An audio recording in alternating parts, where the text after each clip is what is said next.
என் நண்பனின் கோல் வந்தால் உடனே ஆன்சர் பண்ணுகிறேன். என் மனைவியின் கோல் வந்தால் அடுத்த நொடி ஆன்சர் பண்ணுகிறேன்.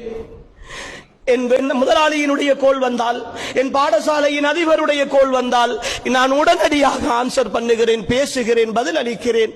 என் தாயினுடைய அழைப்பு வந்தால், என் தந்தையினுடைய அழைப்பு வந்தால், உம்மா கோல் பண்ணுகிறார், வாப்பா கோல் பண்ணுகிறார், பிறகு பேசிக்கொள்வோம் என்று சைலண்டிலே போட்டுவிட்டு வேலையை பார்க்கிறோமே, அந்த பிறகு என்ற வார்த்தையில் அவர்களை சந்திக்காமலே போனால், என் பிள்ளை நான் கோல் எடுத்து என்னோடு பேசவில்லையே என்கிற அந்த மன வருத்தத்தோடு அவர்கள் மௌத்தாகி போனால் மீட்டெடுக்க முடியுமா சகோதரர்களே?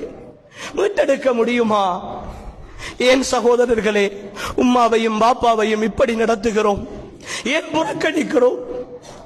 நீங்களும் நானும் ஒரு தந்தையாக இருந்து கொண்டு என்னை பெற்ற தந்தையின் வருத்தத்தை புரிந்து கொள்ள முடியவில்லை என்றால், அவருடைய மன உணர்வுகளை புரிந்து கொள்ள முடியவில்லை என்றால், நான் ஒரு முஸ்லீமாக இருத்தல் என்பதை விட ஒரு மனிதனாக மனச்சாட்சியோடு தான் வாழ்ந்து கொண்டிருக்கிறேனா? பாப்பாவை எட்டி உதைக்கிற பாப்பா வருத்தத்தோடு வேதனைப்படுகிற பொழுது, மகன் பெரிய பணக்காரன், பாப்பாவை ஹாஸ்பிட்டலுக்கு கொண்டு போவதற்கு கொஞ்சம் நேரம் எடுக்க முடியவில்லை. அதே நேரம் 3-4 நாட்கள் லீவ் எடுத்து அவன் நுவரலியாவுக்கு போகிறான். தன்னுடைய மனைவி பிள்ளைகளை சந்தோஷப்படுத்த பார்க்கிறான். பாப்பாவையும் உம்மாவையும் ஹாஸ்பிட்டலுக்கு வைத்தியசாலைக்கு கொண்டு போக நேரம் இல்லை என்கிற மனோநிலையோடு அவன் வளர்கிறான் என்றால், அன்புக்குரியவர்களே, அல்லாஹ்வை பயந்து கொள்ள வேண்டும். உறவுகளே, அல்லாஹ்வை பயந்து கொள்ள வேண்டும். இது அல்லாஹ்வுடைய கட்டளையோடு சம்பந்தப்பட்ட விஷயம். இது வெறுமனே சாதாரணமாக கடந்து போகிற விஷயம் அல்ல, சாதாரணமாக கெட்டி போகிற விஷயம் அல்ல. இது அல்லாஹ்வுடைய உணர்வோடு சம்பந்தப்பட்ட விஷயம், குர்ஆனோடு ஹதீஸோடு சம்பந்தப்பட்ட விஷயம். அன்புக்குரியவர்களே, அல்லாஹு தஆலா நபி அவர்களுக்கு கொடுக்காத இன்னும் ஒரு பாக்கியத்தை எனக்கும் உங்களுக்கும் தந்திருக்கிறான். அதுதான் எங்கள் பெற்றோர்களுக்காக இஸ்திக்பார் செய்கிற பாக்கியம்.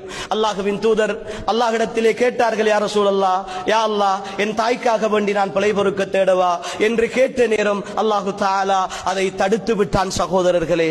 ஆனால் என் தாய்க்காகவும் தந்தைக்காகவும், உங்களுடைய தாய்க்காகவும் தந்தைக்காகவும் அவர்கள் முஃமின்களாக இருக்கிற வரைக்கும் அன்புக்குரியவர்களே, அல்லாஹ்விடத்தில் கையேந்தலாம், இஸ்திக்பார் செய்யலாம், மன்னித்து விடுங்கள் சகோதரர்களே. ஏன் மன்னிக்க வேண்டும்? அந்த வார்த்தை கூட பெற்றோருக்கு முன்னால் பயன்படுத்துவதை இஸ்லாமிய அறிஞர்கள் கூடாது என்கிறார்கள். பெற்றோரை மன்னித்தல் என்பது ஒரு மகனுக்கு அழகே கிடையாது.